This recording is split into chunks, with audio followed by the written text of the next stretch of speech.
दोस्तों नमस्कार, सभी का स्वागत है प्रवचन डिजिटल पर। मैं हूं आपके साथ विजय रावत। दोस्तों, जिस प्रकार की धांधली आप देख रहे होंगे कि इन दिनों उत्तराखंड में किस प्रकार की धांधली चल रही है, लगातार एसटीएफ के छापे पड़ रहे हैं। और आज अभी अभी अभी सूचना मिली थी कि एसटीएफ ने एक अभ्यर्थी को और इसमें गिरफ्तार कर लिया। उसी के एक कदम और आगे बढ़ते हुए आज हम यूके पीएससी पर हम लोग आएंगे। और यूके पीएससी पे आप ये देखिएगा किस प्रकार से एक महिला के साथ जो उत्तराखंड लोक सेवा आयोग है, जो उसके सचिव है, वो किस प्रकार से उससे बातें कर रहे हैं, किस प्रकार से वो डिमांड अपनी रख रहे हैं, सब कुछ आपको हम बताएंगे।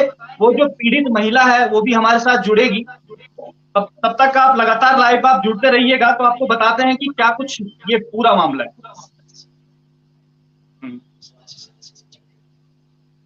माफ कीजिएगा, जो लोक सेवा आयोग के जो सदस्य हैं जी, इससे पहले मैं आपको एक रिकॉर्डिंग आपको सुना देता हूं। उसके बाद वो जो पीड़ित जो महिला है उसको हम जोड़ेंगे साथ। आप ये रिकॉर्डिंग जरा आप सुनिएगा पहले। हाँ ठीक, तो सब ठीक हो जाएगा। सर कैसे होगा, ठीक है आप ये बताइए ना। जब आप मैंने सुन 500 पोस्ट आ गई है, 507 पोस्ट। सर पता नहीं कब आएंगे, क्या आएंगे, ऐसे क्या महीने। अरे कल परसों आने वाली है भाई, 50 दिन में उसका होने वाला है। सुनो, और हर हाल में तैयारी कर रही है हो जाएगा। इतनी बेस्ट तरीके से मेरी तैयारी है ना सर। मैंने नेट क्वालिफाइड किया हुआ 5 साल का। पहले मेरी बात सुन ले, जो बात मैंने उस दिन कही तुझसे कि इसमें नहीं हो पाएगा, तुझे कर दूंगा यहाँ। और दूसरी बात सुन ले, तुम्हारे एलिजिनेशन में वो भी है, साइंस साइड में यूपीआर के एजीएफ की पोस्ट वो हमारे हाथ पे है ना। मेरे साइंस साइड नहीं है, ग्रेजुएशन सांख्यिकी की भी है। सांख्यिकी कॉमर्स भी है तेरी? नहीं है। नहीं, तो हर हालत में 10 दिन में विज्ञप्ति जारी होने वाली है और तुझे निकाल दूंगा। सर मुझे लिखित रूप में दो यार, मैं कैसे विश्वास करूँ आपका? आप मुझे लिखित रूप में दीजिए कि मैं करूंगा सिलेक्शन। अरे मिल के मैं बता रहा हूँ कर दूंगा, लिखित नहीं होता है इसका। तो कब फिर आप 10-12 दिन में एक विज्ञप्ति जारी होने वाली है लेक्चरर की, और 3 महीने के अंदर उसका सारा होना है। इसी सेशन में देना है। तो परेशान मत हो। 10 दिन में भी मैंने अरे नहीं आएगी तो 15 दिन में आएगी, कोई बात नहीं। हमारे पास पोस्ट आई गई, हमारे पास 500 पोस्ट आ गई है। 10 दिन में नहीं आएगी तो 15 दिन में आएगी, क्या फर्क पड़ता है उसका? आप मेरे को लिखित रूप में दीजिए फिर। लिखित रूप में विज्ञप्ति देते हैं क्या? विज्ञप्ति तो खुद अपनी लिखित होती है। इंटरव्यू में आप सिलेक्शन करेंगे जो पैनल किसी और पे पड़ गया था, किसी और पैनल में मेरा इंटरव्यू पड़ गया था। मैं कर दूंगा जा, कह दिया। ज्यादा परेशान मत कर सर प्लीज। और पोस्ट हो गया, अरे मैंने कह दिया अब ज्यादा से कभी मत कर। आप इधर सुनिए ना सर, जिन बच्चों को मैंने पढ़ा रखा पिछले 6 महीनों से, उनका सिलेक्शन हो रखा। जिनको एक ज्यादा बात करेंगे तो ज्यादा बात करें कुछ होगा नहीं, जितनी बात समझ ले समझ निकल। तो आप बीच में सुन ले, बीच में इससे बात करते रहना वो तुमसे। इसलिए बात करना है कि कहीं भी कहीं छूट ना जाए, फॉर्म भरना छूट ना जाए। कोई और पोस्ट भी बीच में आती है तो ये बता पड़ेगा, वो बोले उसको बता देंगे बीच में। लेकिन तो लेक्चर की तैयारी कर, 2-3 महीने लगेंगे, इसमें हो जाएगा सर। ठीक है तो सर मैं तो आपने रिकॉर्डिंग सुनी है अभी, जिसमें जो लोक सेवा आयोग के ये सदस्य रह चुके हैं, और जब ये मामला चल रहा था उस समय सदस्य थे ये लोक सेवा आयोग के। और इनका नाम है, मैं आपको बता दूं, जयदेव सिंह साहब। इनका नाम जयदेव सिंह शाह है। और ये जो महिला है इससे किस तरीके से बात कर रहे हैं कि मैं तेरा साक्षात तो करवा दूंगा, वो मेरे हाथ में ही है सब कुछ, मेरे से एक बार तू मिल ले तू आके। तो ये तमाम ये बातें जो है वो सब चीजें इस रिकॉर्डिंग में है। अब वो जो महिला है उनको मैं, वो हमारे साथ जुड़ी हुई है, उनको मैं अपने साथ जोड़ता हूं। अब मुंह जवानी उनकी सुन लीजिए, जो पीड़ित महिला है उनका इस पर क्या कुछ कहना है।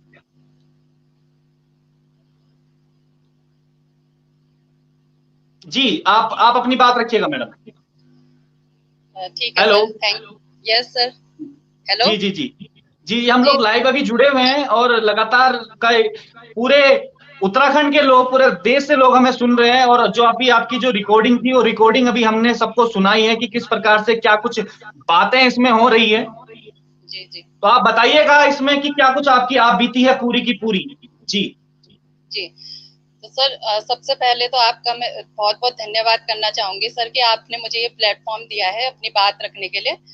एंड जी huge respect to Bobby Panwar sir जिनकी वजह से आज ये यूकेपीएससी में भी जो कुछ हुआ है उसका ये जितना भी प्रकरण उजागर हुआ है हमारे सामने, कम से कम यहाँ के जितने भी इंटेलेक्चुअल हैं हमारे उत्तराखंड के, नीति नियंता हैं, कम से कम उनकी आंखों पे पर्दा पड़ा हटा तो सही कम से कम। तो सर मैं चाहती हूँ सर मैं भी कि बीपीटीओ के जैसे हमारे जो 2018-19 की प्रवक्ता भर्ती हुई थी, इसमें भी इसी तरीके से जो एसटीएफ काम कर रही है वो इसी तरीके से हमारे प्रकरण की भी जांच करे।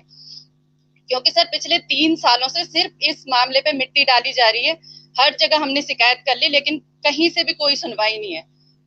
और sir this is my humble request sir, please कि आप मुझे मेरी बात रखने का पूरा टाइम देंगे, क्योंकि पिछले 3 सालों से मैं आज बड़ी मुश्किल से हिम्मत जुटा करके आई हूँ। बिल्कुल बिल्कुल, आप पूरी बात अपनी रखिएगा, पूरी बात जो शुरू से लेकर लास्ट तक क्या कुछ घटनाएं हुई, क्योंकि एक रिकॉर्डिंग हम सुना चुके हैं कि क्या कुछ आपके साथ ये हुआ है, किस प्रकार से डिमांड आपसे की जा रही है, कैसा कहा जा रहा है कि आपका साक्षात्कार में मैं करवा दूंगा। शुरू से लेकर लास्ट तक पूरी आप सिचुएशन बताइएगा, क्या कुछ आपके साथ ये हुआ है, क्योंकि ये कोई छोटा मोटा मामला नहीं है। ये उत्तराखंड से जुड़ा हुआ, देश से जुड़ा हुआ ये पूरा मामला है। और इस प्रकार अगर भर्तियों में धांधली होगी, इस प्रकार से अगर अपनी डिमांड रखी जाएगी, तो आप खुद ही सोच सकते हैं कि देश का भविष्य कहाँ जाएगा, जो बच्चे मेहनत कर रहे हैं उनका भविष्य कहाँ जाएगा। तो ऐसे जो सदस्य बैठे हुए हैं, जो पूर्व में जज भी रहे हैं, इनका खुलासा होना बहुत जरूरी है। आप बताइएगा। जी यस सर। तो सर मैं भी विक्टिम हूँ इस उत्तराखंड के लोक सेवा आयोग के भ्रष्टाचार की सर, और मैं वही बातें आपके सामने रखूंगी जिनके प्रॉपर एविडेंसेस मेरे पास हैं। आयोग की मर्यादा को उल्लंघन का मेरा कोई इंटेंशन नहीं है, बिल्कुल भी नहीं है। पर यदि इसी आयोग का एक यौन विकृत मेंबर, एक भ्रष्टाचारी, इतना बड़ा कॉन्स्पिरेटर वहां पर भगवान बन करके बैठा हुआ था, महिलाओं की मर्यादा भंग करने की कोशिश कर रहा था, तो मैं आयोग की क्रेडिबिलिटी पर, उसकी पारदर्शिता पर और उसकी निष्पक्षता पर प्रश्न चिन्ह लगाऊंगी ना सर। ये इलीगली कॉल कर करके अपने केबिन पे फीमेल कैंडिडेट्स को बुला रहा था सर। इंटरव्यू की आड़ में पैसों की डिमांड की जा रही थी। फीमेल कैंडिडेट को इंटरव्यू के बाद अपने केबिन पे बुलाया जा रहा था। फीमेल कैंडिडेट को मॉलिस्ट कर रहा था ये, और सेक्सुअल फेवर की डिमांड कर रहा था। अच्छा। यौन विकृत, जैसे सर आपने इसका पूर्व में दे ही दिया है इसका परिचय कि ये यूकेपीएससी का पूर्व मेंबर है, और पूर्व इसलिए है क्योंकि मेरी शिकायत के बाद ही इसने रेजिग्नेशन दिया है। ये जिला जज रह चुका है, पूर्व न्यायिक सचिव है, और न जाने उत्तराखंड के कितने प्रेस्टिजियस पोस्ट पर रह चुका है। ये खुलेआम पैसे की डिमांड, मैं प्रत्यक्ष साक्षी हूँ इस चीज की। और ये मेरे साथ जो भी दुर्व्यवहार हुआ है, अश्लीलता हुई है, आयोग पर मेरा अंधविश्वास था ये, क्योंकि मैं इमेजिन ही नहीं कर पाई कि एक मेंबर इस तरीके का भ्रष्ट आदमी होगा, इस तरीके का यौन विकृत होगा। सर आपके माध्यम से इन पदाधिकारियों से मुझे यही कहना है कि आपको तो योग्यता चयन के लिए रखा था ना वहां पे, तो आप क्यों फीमेल कैंडिडेट्स को फोन कर रहे थे ड्यूरिंग इंटरव्यू? प्रवक्ता भर्ती के इस इंटरव्यू के दौरान सर जो भी ये जितने भी ट्रॉमेटिक एक्सपीरियंसेस मुझे हुए हैं, इनका जिम्मेदार कौन है? पिछले 3 सालों से मैं क्यों ये मेंटल ट्रॉमा झेल रही हूँ? किसने इनको इतना हक दिया था कि ये मुझे इस तरीके से ट्रॉमलाइज करके मेरा भविष्य बर्बाद करेंगे? और ये नियमावलियां कैसी हैं जो इनको भगवान बना करके, इन हैवानों को भगवान बना करके बिठा रही है, उत्तराखंड के नए भविष्य के साथ में खिलवाड़ कर रहे हैं? आग क्यों नहीं लगा लेते इन नियमावलियों को? कितने पैसों की डिमांड करी थी आपसे? सर वहीं पर आ रही हूँ मैं कि यहाँ जितने भी यहाँ की हैं ये नीति नियंता, ये आयोगों की ये अनियमितता और गड़बड़ियां क्यों नहीं देख रहे हैं? इंटरव्यू के नाम पर क्या भद्दा मजाक वहां पर चल रहा था, कोई सुध लेने वाला नहीं है। मैं टॉप कॉम्पिटिटर में से एक थी, मे बी 4th और 5th पोजीशन है मेरी ऑल उत्तराखंड फीमेल में, मेरे सब्जेक्ट में। और दो जगह मेरे इंटरव्यू थे, लेकिन मैं इसलिए नहीं रिजेक्ट किया गया मुझे कि मैं मतलब योग्य नहीं थी, इसलिए हुई मैं रिजेक्ट, क्योंकि मैं इसकी यौन विकृति की शिकार हुई थी। इस आदमी ने, अगर मैं 100% बोल रही हूँ कि अगर मेरिट बेस पे सिलेक्शन होता तो मेरा सिलेक्शन श्योर था ना सर, क्योंकि रिटर्न में मेरे बहुत अच्छे मार्क्स थे। बिल्कुल। इस आदमी ने, इसने जानबूझ करके मेरे दोनों इंटरव्यू, क्योंकि मैं हायर मार्क्स थे मेरे, तो मेरे 2 जगह इंटरव्यू थे, फीमेल कैडर में भी था और जनरल कैडर में भी था, तो इसने दोनों इंटरव्यू मेरे अपने ही पैनल पे रखे इसने। और इंटरव्यू जब मेरा फाइनल इंटरव्यू हो चुका था, मतलब जनरल कैडर का, तो ये मुझे मतलब फोन कर रहा है कि मैम आपके डॉक्यूमेंट में कमी है, अपनी फाइल लेकर के तुरंत, मतलब अपने असिस्टेंट के थ्रू इसने फोन किया था मुझे कि मेरे केबिन पे आकर के मिलो मुझे अपनी फाइल लेकर के। तो मैंने इनको बोला सर मेरा वेरिफिकेशन हो चुका है, आप चेक कर लो एक बार। तो ये इसका असिस्टेंट बोलता है कि मैं नहीं जानता, आपको सर बुला रहे हैं, फिर रिजल्ट रुकेगा तो मुझे मत बोलना कि। और सर मैं तो इंटरव्यू के बाद में घर के लिए निकल गई थी, तो आयोग से मैं काफी आगे निकल गई थी, तो मैंने इनको बोला, मैंने कहा सर मैं तो, मुझे टाइम लगेगा आने में क्योंकि मैं घर के लिए निकल गई। तो ये बोलते हैं कि आयोग में अब वापस मत आओ, हम आपको 1 आध दिन में कॉल करते हैं, अभी औरों के भी डॉक्यूमेंट वगैरह चेक हो रहे हैं, फिर आप अपने डॉक्यूमेंट प्रॉपर रखिए, हम आपको 1 आध दिन में कॉल कर रहे हैं। तो फिर सर 2 दिन के बाद फिर मुझे कॉल आ रही है 8:15 बजे की सुबह कि तुरंत रिस्पना पुल पे मुझे 10 मिनट के अंदर अंदर मिलो अपनी फाइल लेकर के, तुम्हें आयोग में आने की जरूरत नहीं है, मुझे ही दे दो अपना सेट। अच्छा, वहां पर रिस्पना पुल में आपको एक बुलाया गया? बिल्कुल बिल्कुल सर। अभी मैं आपको बताऊंगी कि इंटरव्यू के दौरान कितनी क्या क्या बातें हुई है मेरे साथ में, और मेरी पूरी लोकेशन इंटरव्यू के दौरान ही पता कर ली गई थी। इसको पता था कि मुझे सिर्फ 10 मिनट लगेंगे मतलब रिस्पना पुल पहुंचने में। तो वहां पर बुलाकर एक पर्टिकुलर जगह पे नियर अराउंड रिस्पना पुल, ये बहुत ही बेशर्मी से ये पैसों की डिमांड करता है मेरे से, सीधे बोल रहा है कि डॉक्यूमेंट। तो जब मैंने इंटरव्यू में तुझे 70 बार हिंट दे दी थी तो तूने मेरे से कौन। सर मैंने, क्योंकि मेरी कोई इंटेंशन ऐसे थी नहीं, मुझे तो, क्योंकि इन्होंने पहले ही बोला था कि आपके डॉक्यूमेंट में कमी है, तो मुझे तो कुछ नहीं था ऐसे ना। तो जैसे ये पैसे बोलता है तो मैंने कहा सर मेरे पास पैसे नहीं है। तो ये बोलता है अच्छा कॉल हम कर रहे हैं, तुझे कॉल करने का मतलब पता नहीं है, ज्यादा ओवर स्मार्ट मत बन, तेरी औकात पैसे देने की नहीं है, तो चल फिजिकल फीवर करके मेरे साथ में। इतना सर, इतना मतलब। और टाइम, मतलब बकायदा टाइम ड्यूरेशन दी गई कि 28 जून तक का टाइम है तेरे पास, जिस दिन हाँ बोलेगी रिजल्ट तेरे हाथ पे होगा। और सीधे बोल रहा है मिलकर के मुझे कि मुझे तो लगा कि तेरा चयन मतलब फीमेल कैडर में हो रखा होगा, इसीलिए तो मैंने तेरा इंटरव्यू ढंग से नहीं लिया, पर मैं नहीं चाहता कि, क्योंकि तुम बहुत ही अच्छी कैंडिडेट हो, मैं नहीं चाहता कि तेरा रिजेक्शन हो, इसलिए मैं तेरी मदद करना चाह रहा हूँ। और इस तरीके की मदद सर, कितनी हद मचा रखी थी इन लोगों ने वहां पे इंटरव्यू के दौरान। और उस टाइम पे सर मैं टोटली मेंटली पैरालाइज थी कि मेरी समझ में नहीं आ रहा था कि एक 65 साल का मेंबर इतना यौन विकृत भ्रष्ट कॉन्स्पिरेटर सर। अब मैं पता नहीं मैं कैसे बताऊं आपके सामने कि किस तरीके का मतलब अश्लील बिहेवियर इसने किया है मेरे साथ में। आप खुल के बताइएगा, ये लाइव हमारा चल रहा है, अभी खुल के बताइएगा जो जो पीड़ा आपके साथ हुई, खुल के बताइएगा, क्योंकि लोग समझते हैं। करीबन अभी 600 लोग के आसपास हमारे साथ जुड़े हुए हैं। आप खुल के अपनी बात रखिएगा, और आपकी जो बात है हम पूरे मंच तक आपको ले जाएंगे, और आखिर लड़ाई में परवज्जन आपके साथ रहेगा। अपनी बात आप खुल के रखिएगा, डरने की कोई जरूरत नहीं है, आप खुल के अपनी बात रखिएगा जी। तो सर जो मेरा पहला इंटरव्यू था वो मेरा 20 मई को हुआ था 2019 को, और दूसरा इंटरव्यू ठीक 1 महीने के बाद 20 जून 2019 को। और ये जो कुछ भी हुआ है मेरे साथ में, ये मतलब 23 तारीख की बात है, 23 जून की बात को इन्होंने सर मेरे डॉक्यूमेंट से मेरा नंबर, मेरे पते को मिसयूज करके मुझे ये डॉक्यूमेंट के बहाने से बुलाता है वहां पे, और डर दिखा रहा है कि तुम्हारा रिजल्ट खराब हो जाएगा अगर तुम मतलब डॉक्यूमेंट मेरे पास नहीं जमा करते हो तो मतलब इतनी गंदी मानसिकता को अब मेरे सामने ये पेश कर रहा है कि मेरी तो उस टाइम पे समझ में नहीं आया, क्योंकि आयोग एक बहुत ही प्रेस्टिजियस इंस्टीट्यूट है, और हम कभी सपने में भी नहीं सोच सकते सर कि एक इतना मतलब इतनी प्रेस्टिजियस पोस्ट पर बैठा हुआ ये मेंबर, और इस तरीके से खुलेआम। इस मेंबर के साथ में सर इसका असिस्टेंट भी था, जिसने ऑलरेडी इस जो रिकॉर्डिंग आपने सुनाई है पहले, इसमें इसने इसका नाम बोला हुआ है। मुझे तो इसका नाम भी पता नहीं था, लेकिन इस रिकॉर्डिंग के अनुसार मैं बोल सकती हूँ कि इसका नाम उत्तम सिंह था। उत्तम सिंह बोला है नाम इसका, जो इसका असिस्टेंट होगा या कुछ पीए वगैरह जो होगा। बिल्कुल सर। तो इसका असिस्टेंट भी इसके साथ में पूरा, ये भी इस षड्यंत्र में पूरी तरीके से शामिल था। हालांकि इस आदमी ने मेरे साथ में कोई अश्लीलता नहीं की, लेकिन धमकियां दी है इसने मुझे। इनके साथ में जिस दिन ये मुझे रिस्पना पुल में मिले, इनके साथ में एक फीमेल भी थी, पिछले 3 सालों से मैं बोल रही हूँ कि लेकिन इस फीमेल का भी कुछ पता नहीं लगाया गया पुलिस के द्वारा कि ये थी कौन इनके साथ में। ये मेंबर जो है हमारे फोटो लगे हुए पूरे डॉक्यूमेंट के अपने बगल में दबा करके जा रहा था, पूरे शहर में घूम रहा था।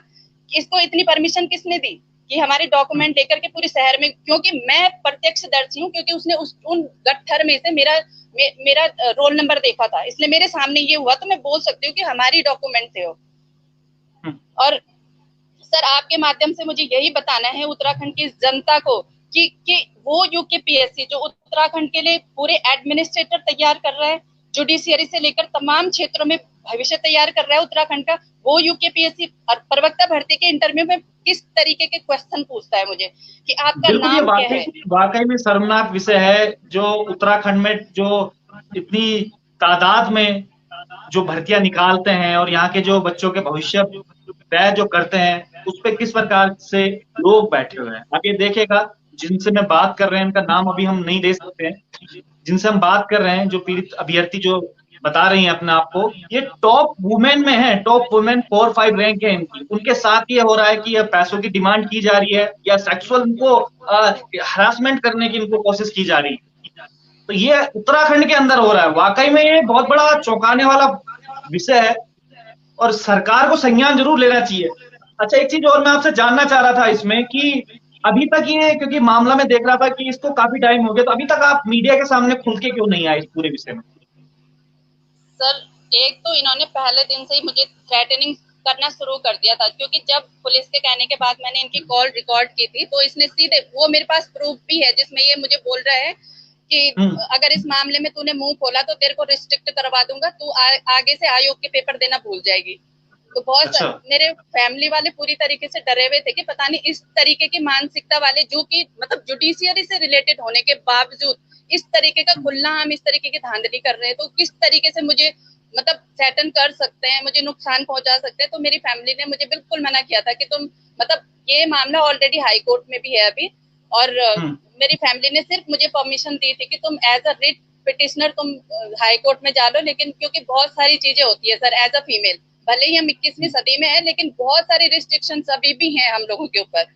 तो और सर आप लोगों को मतलब इतना यकीन नहीं आएगा कि इंटरव्यू के दौरान मेरे से पूछा जा रहा है कि अच्छा आपकी शादी हो गई है, आपके बच्चे हो गए हैं, अच्छा बच्चों की तरफ से फ्री हो गई हो, मतलब प्रॉपर मेरा जितनी डिटेल थी ड्यूरिंग इंटरव्यू इस लोक सेवा आयोग के अंदर पूछा जा रहा है कि उस फ्लाईओवर के तुम दाईं तरफ रहती हो या बाईं तरफ, एक पर्टिकुलर कॉलोनी का नाम लेकर के बोलता है कि वो कॉलोनी तुमसे कितनी दूर है, और अच्छा।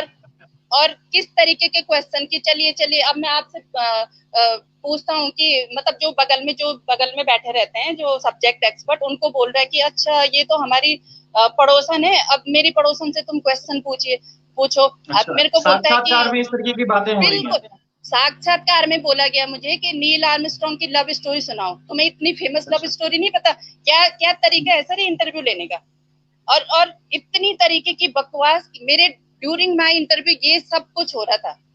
और मेरे को खुद मतलब इंटरव्यू के ही दौरान मेरे को बोला जा रहा था इस मेंबर के द्वारा कि एक कैंडिडेट इतनी कॉन्फिडेंट है कि औरों के तो पसीने छूटे हुए, मैं तो बहुत प्रभावित हूँ इससे। तो कोई लॉजिकल बात लगी आपको इस इंटरव्यू में? और इन्हीं सभी इलॉजिकल और नॉन सेंसिकल बातों के आधार पे सर मुझे मार्क्स दिए गए। किन आधारों पे मुझे सेलेक्ट और रिजेक्ट किया गया?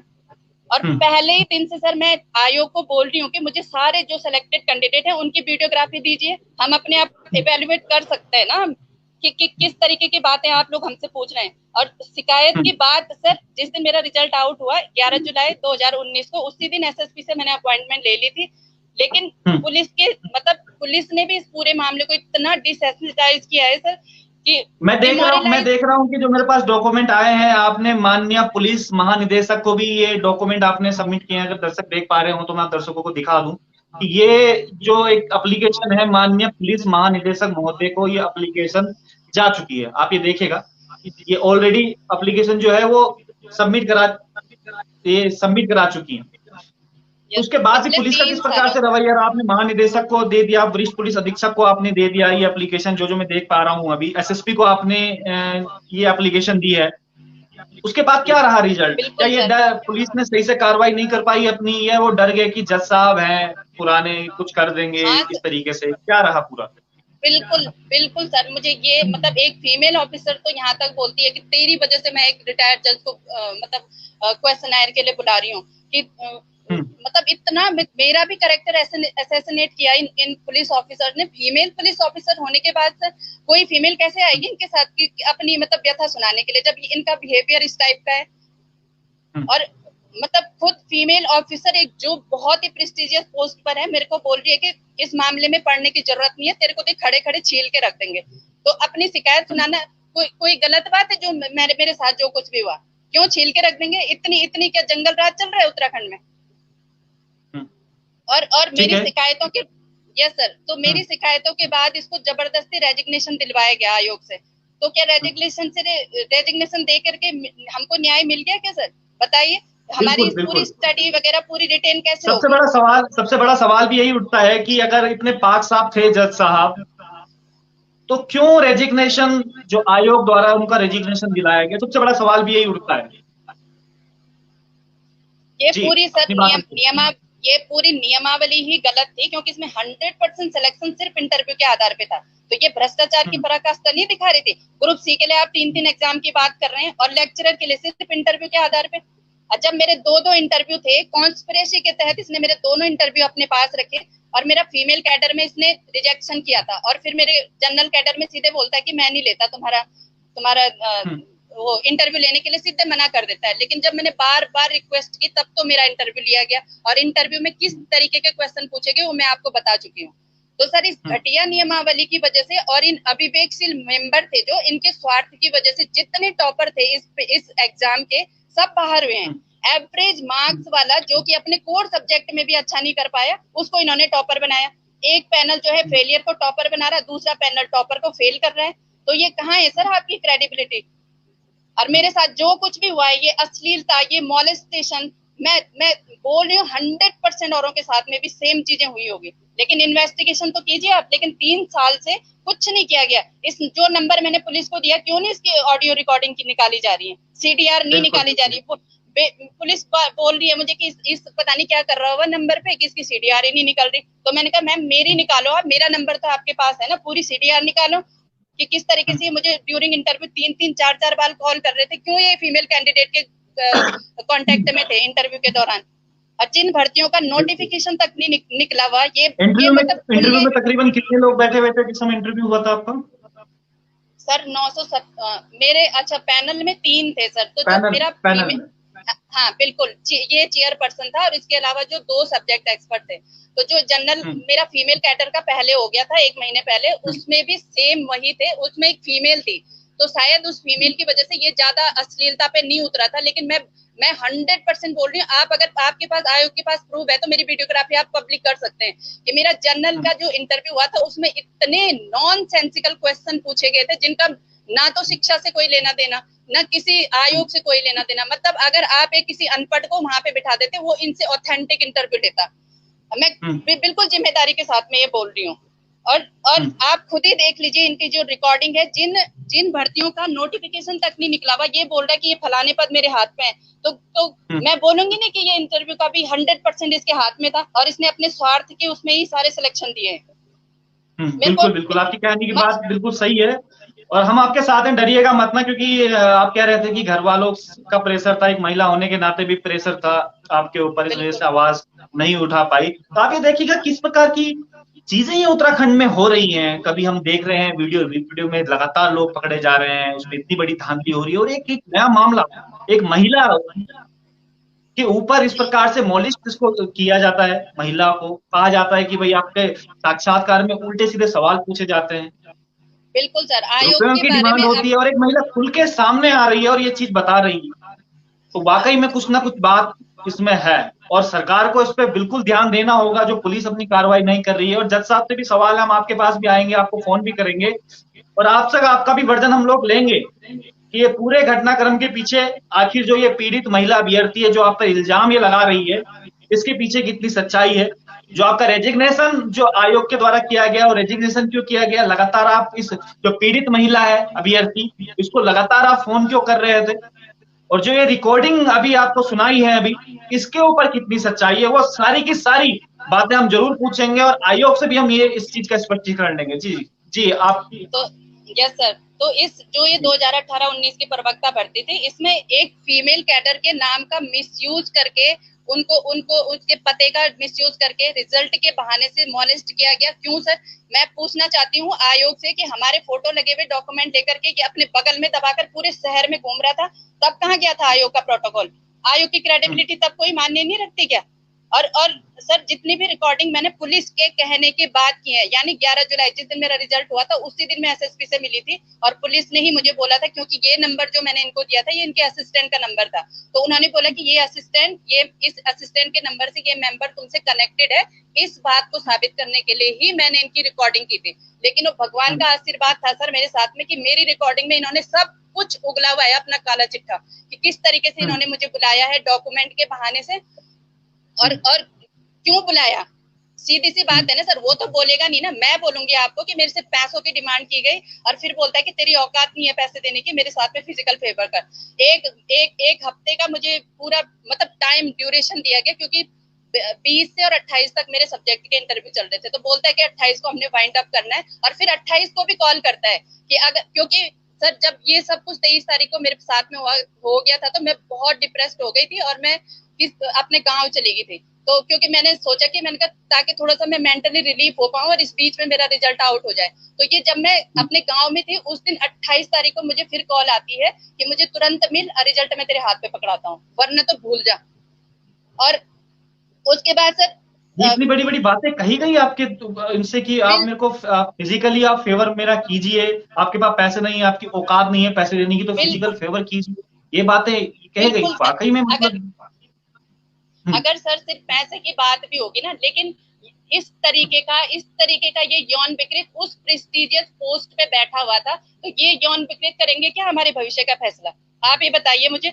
मैंने जो नंबर ये पुलिस को दिया था, ये उसी दिन से नंबर बंद क्यों है? और मेरी जो लिखित शिकायत थी उसके बाद ये मेंबर रिजाइन करके घर क्यों बैठ जाता है? सीधी सी बात है सर कि इसने कमिट किया है कि अपनी इन सारी इलीगल एक्टिविटीज को, तब जाकर के घर जाकर के बैठा हुआ है।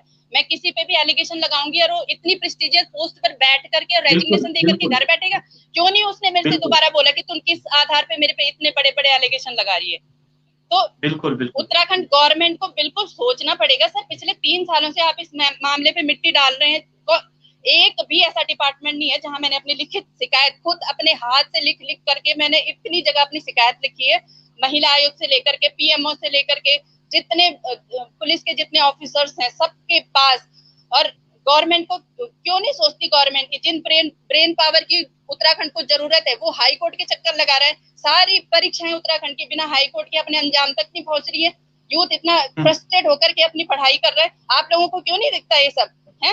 और इन लोगों की जांच नहीं होनी चाहिए थी कि जो यूकेपीएससी की साख पर इतना बड़ा बट्टा लगा रहे हैं? अंत में बिल्कुल सही आपने कहा है। और ये सारी घटनाएं वाकई में हमारे लिए भी बहुत बड़ी चौंकाने वाली है। उस देव भूमि उत्तराखंड में ये घटनाएं हो रही है और ऐसे पदों पर ये घटनाएं हो रही हैं कि जहां पर ये लोक सेवा आयोग के जो सचिव जो सदस्य हैं, माफ कीजिएगा सचिव निकल जा रहा है मुंह से बार बार, जो लोक सेवा आयोग के जो सदस्य हैं जिनका नाम जयदेव सिंह शाह है, वो एक डिमांड कर रहे हैं कि आप मेरे साथ फिजिकली फेवर कीजिए, आपकी औकात नहीं है पैसे देने की, और ये सब कुछ उस आयोग में हो रहा है। वाकई में ये बहुत बड़ी चौंकाने वाली बात है, पूरे शर्मसार करने वाली बात है पूरे उत्तराखंड की। जी नहीं, इसलिए थोड़ी ना हमने मेहनत करी हुई कि इनको हम पैसे दें और तब जाकर के हमें जॉब दे। इतना इनका वो था सर, ये अगर गवर्नमेंट पे इसको रेजिग्नेशन दे करके अपनी उससे पल्ला तो नहीं झाड़ सकती ना। अगर मैं योग्य नहीं थी, ठीक है मैं योग्य नहीं हूँ, मैं यूजीसी नेट को पास करके बैठी हुई हूँ, लेकिन मैं फिर भी योग्य नहीं हूँ, ठीक है मैं मानती हूँ, तो रिजेक्ट करते ना सीधे सीधे। साइकोलॉजिकली इतना टर्बुलेटेड क्यों किया गया मुझे पिछले 3 सालों से? इतना बड़ा मेंटल ट्रॉमा। अरे तुम्हें जिस चीज के लिए अपॉइंट किया गया है वो काम करो, क्यों आप कांटेक्ट कर रहे हैं किसी फीमेल कैडेट से?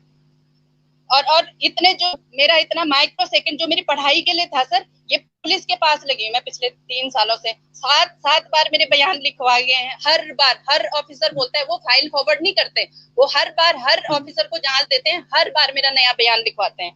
और एक छोटी सी जानकारी देने के लिए भी इनको मैंने पूरा बता रखा है कि मेरी फैमिली कंडीशन क्या है, लेकिन फिर भी 3 घंटे तक मुझे बिठाया गया छोटी सी जानकारी देने के लिए। और अपने हाथों से लिखे हुए मैंने लेटर एक एक करके राज्यपाल से लेकर के उत्तराखंड के हर डिपार्टमेंट को पहुंचा रखे हैं। सबको पता है सब चीज के बारे में। तो कौन हिसाब देगा सर मेरे आंसुओं का, आप ये बताइए मुझे।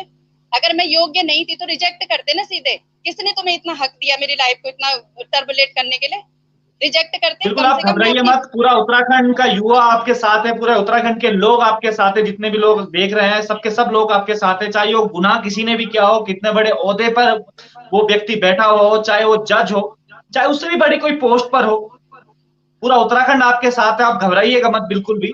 आप लगातार आपको लोग देख रहे हैं और लगातार लोग आपके सपोर्ट में भी हैं, और इस मामले की हम तह तक जाएंगे, क्योंकि ये खाली मामला एक पत्रकारिता तक सीमित नहीं है। ये मामला वाकई में देश और उत्तराखंड की अस्मिता से जुड़ा हुआ ये मामला है, और इस मामले को हम पीक तक हम लेके जाएंगे। और जो ये पीड़ित महिला अभ्यर्थी, इनको जरूर हम न्याय दिलाएंगे। जिस प्रकार की बातें इन्होंने करी है, वाकई में ये रोंगटे खड़े करने वाली बात है। अपने उत्तराखंड में अगर इस प्रकार की हरकतें हो रही हैं, वो भी इतने बड़े लेवल पर, वो भी इतने बड़े जहां पर पीसीएस अधिकारी जहां से निकलते हैं, और उस महिला के साथ जो हो रही है जो टॉप रैंक में है, इसमें अगर सच्चाई है तो वाकई में ये बहुत बड़ी चौंकाने वाली बात है। जो पीड़ित महिला अभ्यर्थी आप आज आई है हिम्मत करके, आप सबसे निवेदन है कि इससे हिम्मत जरूर दीजिएगा, और जो दोषी हैं उनको जरूर हम सजा दिलाएंगे मिलकर। तो आप घबराइएगा मत ना, तो हम लोग आपके साथ हैं बिल्कुल। जाते जाते क्या कहेंगे लास्ट बात? जी सर मुझे यही बोलना है कि आपने जो रिकॉर्डिंग चलाई है इसमें सीधे सीधे बोल रहा है ना कि जो प्रवक्ता का पद है उससे बड़े पद के लिए मुझे सीधे सीधे बोल रहा है कि ये अगर तेरे पास ये है तो इसमें ये मेरे हाथ पे ये पोस्ट। तो अगर मैं नहीं थी, मैं उस पद के काबिल, तो बड़े पद के लिए क्यों लालच दे रहा था? सीधे बोलता ना कि तू लायक ही नहीं है। क्यों ये इस तरीके की बात कर रहा था? और सर नहीं है मेरी हिम्मत इतनी पब्लिकली बोलने की, नहीं है इन मॉलेस्टर से लड़ने की हिम्मत नहीं है मेरी। लेकिन आपको ये समझना चाहिए ना कि 100 जिम्मेदारियों के साथ किस तरीके से तो हम अपनी पढ़ाई कर रहे हैं, कंटिन्यू रख पा रहे हैं, और एग्जाम के रिजल्ट के टाइम पे ये सब कुछ क्यों हो रहा है सर हमारे साथ में? और मैं ये बताना चाहती हूँ कि 2019 में जब प्रिंट मीडिया, इलेक्ट्रॉनिक मीडिया सबने यूकेपीएससी की अनियमितता और गड़बड़ियों को इतना मुद्दा बड़ी प्रमुखता से उठाया था 2018-19 में, अगस्त की बात है ये, पिछले 2019 की। तो तब कार्मिक विभाग तब क्यों सोया हुआ था? विजिलेंस हो गया, सीएम साहब क्यों सोए हुए थे तब? तभी अगर मिट्टी डालने की बजाय आप अगर कार्रवाई करते हैं ना, तो ये वीडियो बीपीडीओ का स्कैम इतनी बड़े लेवल पे नहीं होता ना। और डीजीपी साहब घबराइएगा मत ना, और तमाम जी बताइए, आप अपनी बात रखिए। जी यस सर, तो सबको डीजीपी सर से भी मैं यही बोलना चाह रही हूँ कि पहले दिन से ही मुझे थ्रेटनिंग मिल रही है। जब मैं इनकी कॉल रिकॉर्ड कर रही थी पुलिस के कहने के बाद, तो ये एक मतलब, और पुलिस का व्यवहार इस तरीके का कि एक फीमेल विक्टिम सर कैसे इन लोगों के सामने अपनी बातें रखेंगे आगे से? और महिला आयोग ने क्यों कुछ नहीं किया मेरी एप्लीकेशन देने के बाद भी? और अपने 2 कौड़ी के रसूख के बल पर ये यूकेपीएससी का मेंबर कुछ भी करे, कुछ भी बोले, और हम चुपचाप बैठे रहें क्या? बिल्कुल आपकी बात बिल्कुल सही है। पूरा उत्तराखंड आपके साथ है, क्योंकि ये खाली मामला एक महिला से जुड़ा हुआ नहीं है। ये मामला, जो हम सशक्तिकरण की बात करते हैं, महिलाओं को सशक्तिकरण कराने की बात करती है, क्योंकि तमाम हम कहते हैं कि हमारे यहाँ महिला आयोग है, हमारे यहाँ विजिलेंस है, हमारे यहाँ एसटीएफ है, हमारे यहाँ पुलिस प्रशासन है, लेकिन वो पुलिस प्रशासन कहाँ सोया हुआ है? जो महिला लगातार 3 सालों से शिकायत कर रही है, लगातार आप ये देखेगा, ये पूरा शिकायत जो मैंने आपको दिखाया भी था अभी थोड़ी देर पहले, ये माननीय पुलिस महानिदेशक को ये शिकायत कर चुके हैं, एसएसपी को ये शिकायत कर चुकी हैं, तमाम जगह ये शिकायत कर चुकी हैं, और न्याय की गुहार लगा रही हैं। लेकिन इन्हें न्याय नहीं मिल पा रहा है, क्योंकि जिसपे ये इल्जाम लगा रहे हैं वो जज साहब थे। तो जज साहब छोड़ेंगे हम आपको भी नहीं। आप भी इस बात को जरा ध्यान से सुन लीजिएगा। आपके पास भी हम लोग आएंगे और आपसे जरूर पूछेंगे, अगर महिला के साथ अन्याय हुआ है तो ये अन्याय उत्तराखंड देवभूमि में बर्दाश्त नहीं किया जाए। तो बहुत बहुत धन्यवाद आपसे हमसे जुड़ने के लिए, और हम पूरे आपको आश्वासन दिलाते हैं, पूरे प्रवचन और मीडिया की तरफ से हम आश्वासन आपको दिलवाते हैं कि आपको जो आपका हक है वो हम दिला के रहेंगे। सर एक लास्ट बात मैं बोलना चाह रही हूँ आपको कि सर मतलब मेरी एप्लीकेशन के बाद, मतलब मुझे अंदाजा नहीं है, मैं 100% बोलती कि पता नहीं कितनी फीमेल के साथ में ऐसा कुछ हुआ होगा। हो सकता है इसके द्वारा सेक्सुअली हरासमेंट निवेदन करेंगे खुल के आए, जैसे आज इन्होंने हिम्मत दिखाई है आने की मीडिया के सामने, वैसे सबके सब हिम्मत दिखाएं आने की। तभी जो हम लोग कहते हैं कि बेटी बचाओ बेटी पढ़ाओ और महिलाओं को सशक्त करो, तभी महिला सशक्त होगी। आप डरिएगा मत ना, पूरा समाज आपके साथ खड़ा है, देवभूमि के लोग आपके साथ खड़े हैं, मीडिया जगत पूरा आपके साथ खड़ा है। सर जो रिकॉर्डिंग मेरे पास है उनके बारे में थोड़ा ब्रीफ में मैं आपको बताना चाह रही हूँ कि क्या क्या उन रिकॉर्डिंग के अंदर है। तो है सर आपके पास टाइम? हाँ जी बताइए बताइए, आप खुल के बात बताइए आप अपनी। जी जी तो सर ये आयोग के मेंबर के साथ साथ इसका जो असिस्टेंट है उसकी 5-6 कॉल मेरे पास रिकॉर्ड है, और पूरे मतलब आप सुन सकते हैं उसमें कि सीधे सीधे बोल रहे हैं कि आप 2-2 बार हमारे पैनल में आई थी, इसलिए हम तो आपकी मदद कर रहे थे इस तरीके से। और सीधे सीधे मतलब एसीएफ हो गया, आने वाली प्रवक्ता हो गई, और ये तो तब तक नोटिफिकेशन नहीं निकला था, तो ये आयोग का इस गोपनीयता किस तरीके से ये भंग कर रहा था। और सर मेरा इंटरव्यू 1-1 घंटे का हुआ, जबकि और जो जितने भी कैंडिडेट से 10 से 15 मिनट का इंटरव्यू लिया गया उनका, और इंटरव्यू के दौरान A to Z मेरी सारी व्यक्तिगत जानकारियां दी गई थी। मुझे लग रहा है कि ये सब भी आयोग के मानकों के विरुद्ध है, तो क्यों इस आदमी को इतनी ज्यादा छूट दे दी गई थी। इतने ज्यादा अश्लील प्रश्न मुझे मतलब इंटरव्यू के दौरान ही पूछे गए थे। 4-4 बार मेरा डॉक्यूमेंट वेरिफिकेशन हो चुका था, फिर भी ये मुझे डॉक्यूमेंट के ही बहाने से कॉल कर रहे थे। ये सब घटनाएं आपको क्या लगता है कि और अभ्यर्थियों के साथ भी हुआ होगा, जो फीमेल अभ्यर्थी हैं उनके साथ भी इस प्रकार की हरकतें भी होंगी? बिल्कुल सर, मुझे लग रहा है कि मैं 100% श्योर हूँ कि जब मेरे प्रकरण में कुछ नहीं हुआ ना, तो क्यों आएंगी वो लड़कियां आगे। 1-2 फीमेल और थी मेरे कांटेक्ट में, जिनको बोला गया था कि उनको भी आयोग से डॉक्यूमेंट वेरिफिकेशन के लिए कॉल आई थी पर्सनली। हालांकि कितना ये वैलिड है कि कोई मेंबर पर्सनली किसी फीमेल को इस तरीके से कॉल करेगा कि आपके डॉक्यूमेंटेशन में कमी है, आप मेरे केबिन पे आइए, या मुझे फलानी जगह पे मिलिए। और शिकायत के बाद से ये नंबर क्यों बंद करके रखा हुआ है? इतने पाक साफ है तो क्यों नहीं सामने आए ये लोग? इस नंबर की जांच नहीं की गई कि इंटरव्यू के दौरान कितने कैंडिडेट को कॉल की गई थी, इस नंबर से क्यों की गई थी? कुछ नहीं, अभी तक कुछ भी नहीं। हम आपको आश्वासन दिलाते हैं कि आपको न्याय मिलके रहेगा पूरा, और इसकी हम जड़ तक जाएंगे। क्या कुछ पूरा मुद्दा है जो हमारी उत्तराखंड की महिला सशक्तिकरण की जो हम बात करते हैं, वो सशक्तिकरण हम बनाने का पूरा प्रयास करेंगे। और आप सभी जितने भी लोग अभी तक लाइव देख रहे हैं, उनसे भी एक गुजारिश है, क्योंकि पीड़ित महिला अभ्यर्थियां जो आज के सामने पे आई हैं, आप सब लोग भी इनके साथ आए, इनकी मदद करें, और ये पूरा मामला क्या था इसमें अच्छे से जांच हो, चाहे वो पुलिस के द्वारा हो, चाहे वो इसमें एसटीएफ के द्वारा हो, चाहे किसी अन्य माध्यम से हो, लेकिन पूरी सच्चाई इसमें आनी चाहिए। तो आपसे निवेदन है कि जो इल्जाम जिन पर लग रहे हैं वो पूरा तह तक इसकी जाए, और आप सब लोग साथ में आए, क्योंकि अगर आज एक महिला खुल के सामने आई है, अपनी बात रख रही है, तो हो सकता है कि जो दबी कुचली और महिलाएं हैं, जो जिनको ये आस है कि आज इनको न्याय मिला है, तो कल के दिन उनको भी न्याय मिल सकता है। तो आप लोग जरूर इस पोस्ट को शेयर जरूर कीजिएगा, ताकि ये बात उत्तराखंड शासन तक पहुंच पाए, जो देश में बैठे हुए बड़े बड़े मिनिस्टर हैं उन तक ये बात पहुंच पाए कि ये सब कुछ चल क्या रहा है उत्तराखंड देवभूमि के अंदर। तो हो सकता है जो पीड़ित महिला अभ्यर्थी है उसको न्याय मिल पाए। तो बहुत बहुत धन्यवाद हमसे बात करने के लिए। तो आगे भी हम अपडेट आपको करते रहेंगे क्या कुछ कितना है। बहुत बहुत धन्यवाद आपका हमसे बात करने के लिए।